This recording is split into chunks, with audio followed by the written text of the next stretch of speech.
अस्सलाम वालेकुम व्यूअर्स, उम्मीद करती हूँ आप सब ठीक होंगे और आपका रमज़ान अच्छे तरीके से गुजर रहा होगा। तो आज हम आए हैं एम्पोरियम क्योंकि मुझे अपनी ईद की शॉपिंग करनी थी और बाकी भी कुछ चीज़ें लेनी थी ज़रूरी। तो हमने स्टार्ट किया अलकरम स्टूडियो से। एक तो यहाँ पे रश कंपैरेटिवली कम था, दूसरा इनके जो डिज़ाइंस होते हैं वो काफ़ी यूनिक होते हैं, मुझे काफ़ी पसंद आते हैं।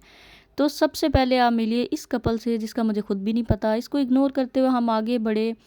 मुझे एक जो है रेडी टू वेयर लेना था अपने लिए, ड्रेस जो है 2 पीस। जब मैंने गलती से इसका टैग देख लिया तो मेरा तो तुरा ही निकल गया।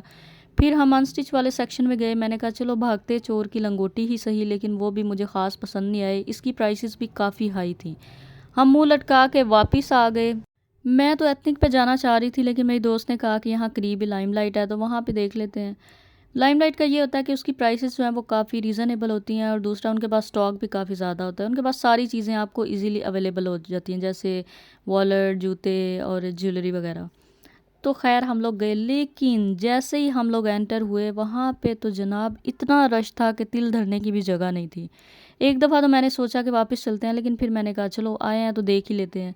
हमने सबसे पहले जो है वो रश को इग्नोर किया तो वॉलेट देखे। मैंने अपने लिए लेना था लेकिन मुझे कुछ ख़ास पसंद नहीं आई, इसलिए फिर हम अनस्टिच वाले कपड़ों वाले जो सेक्शन है वहाँ पे गए।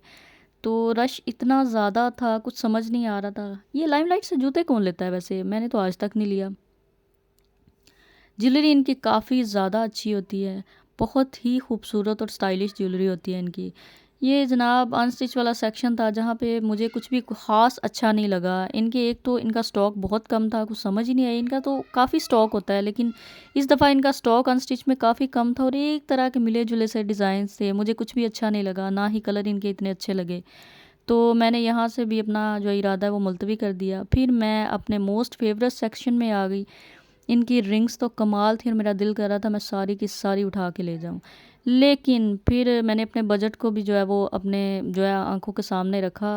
और इनके पेंडेंट्स जो हैं वो आप ज़रूर एक दफ़ा ट्राई करें, आप जाएं। बहुत खूबसूरत है। मैं इनकी पीआर नहीं कर रही, मुझे पर्सनली इनकी ज्वेलरी काफ़ी अच्छी लगती है और मैं यहाँ से जो है ना लेना प्रेफर करती हूँ। और इनके डिज़ाइंस भी अच्छे होते हैं, इनकी प्राइसेस भी जो है इतनी ज़्यादा नहीं होती। इनके टॉप्स वगैरह देख लें आप, काफ़ी ज़्यादा अच्छे हैं, मुझे काफ़ी प्यारे लगे, लेकिन मैंने इग्नोर कर दिया। आगे गए स्टिच वो एक दो कपड़े जो हैं वो मैंने सूट देखे, लेकिन कोई ख़ास ना कलर अच्छे थे और ना ही डिज़ाइंस अच्छे थे, लेकिन प्राइसेस जो है ना इनकी भी वो अलकरम की तरह काफ़ी हाई थी। इनके वैसे जेंट्स कलेक्शन भी आया हुआ है, मुझे नहीं पता था। मैंने पहली दफ़ा इनका जेंट्स कलेक्शन देखा और वो काफ़ी अच्छे और मज़े मज़े के कलर्स थे। उसके अलावा शायद ईद की वजह से इनके बच्चों का भी स्टॉक आया हुआ था और बच्चों के बहुत ज़्यादा खूबसूरत जो है ना वो कपड़े थे। लेकिन खैर हमारे घर में इतना बच्चा नहीं है, 4-5 साल का या 7 साल का, जिसके लिए हम लोग लेते। फिर हम वेस्टर्न वाली साइड पे चले गए और मुझे ये अच्छा लगा। मैंने सोचा ये ले लेती हूँ, लेकिन फिर मैंने इसको पहने हुए देख लिया तो मैंने कहा नहीं, इसको अच्छा नहीं लग रहा, मुझे क्या खाक अच्छा लगेगा। उसके बाद हम लोग बाहर आए तो ये बड़ी खूबसूरत सी चीज़ थी, मुझे नहीं समझ आया ये क्या चीज़ है, लेकिन मैंने इसकी भी वीडियो बना ली। ये फाइनली एक सूट मुझे पसंद आ गया और मैंने अल्लाह अल्लाह करके ये ख़रीद लिया और उसके बाद फिर मैंने इधर उधर मुड़ के कहीं भी नहीं देखा। अब सूट मैंने ले लिया, अगला मसला था इसके लिए जूता लेने का, वो नहीं समझ आ रहा था। काफ़ी जगहों पे गए, कोई ख़ास पसंद नहीं आया। उसके बाद अचानक मेरी नज़र पड़ी ईद बाज़ार पे। मैंने कहा चलो यहाँ पे एंटर होकर देख लेते हैं, शायद यहाँ से कुछ मिल जाए। ईद बाज़ार में तो जनाब एक तो डेकोरेशन बहुत मज़े की थी और दूसरा मेरी फ़ेवरेट चीज़ें वहाँ मौजूद थी। मेहंदी पे मेरी नज़र पड़ी तो मेरा दिल करे मैं सारा कुछ उठा के ले जाऊँ। उसके बाद चूड़ियाँ, क्या खूबसूरत चूड़ियाँ थी वहाँ पे। खैर मैंने चूड़ियाँ जो हैं वो अपना ड्रेस जो अभी अभी मैंने आपको दिखाया उसके साथ मैच करके ले ली दोनों हाथों के लिए, और बाकी घर वालों के लिए भी मैंने एक एक दर्जन ली। अपनी नीज़ के लिए भी मैंने ले ली चूड़ियाँ। अब मेन मसला था जूता लेने का। वहाँ पास ही एक शॉप थी, वहाँ से मुझे जूता भी अच्छी और रीज़नेबल प्राइस में मिल गया। हम वापस आ रहे थे तो ये मुझे कुछ स्टिकर से नज़र आए। अब मुझे नहीं समझ आई लोग इसको कहाँ लगाते होंगे, लेकिन बड़े कलरफुल से और प्यारे से स्टिकर्स थे। खैर अमीरों के चोंचले, हमारा क्या लेना देना इन सब से। हमने इनको देखा, इंजॉय किया और फिर एट लास्ट जो है ना वो हम एम्पोरियम से वापस आ गए।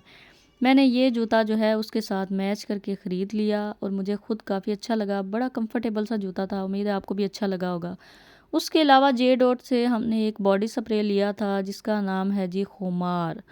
इसकी काफ़ी अच्छी फ्रेगरेंस है, आप लोग भी ट्राई कीजिएगा। एंड पे हम लोगों ने आइसक्रीम खाई, काफ़ी ज़्यादा थक चुके थे, ठंडा मीठा खाने का दिल कर रहा था।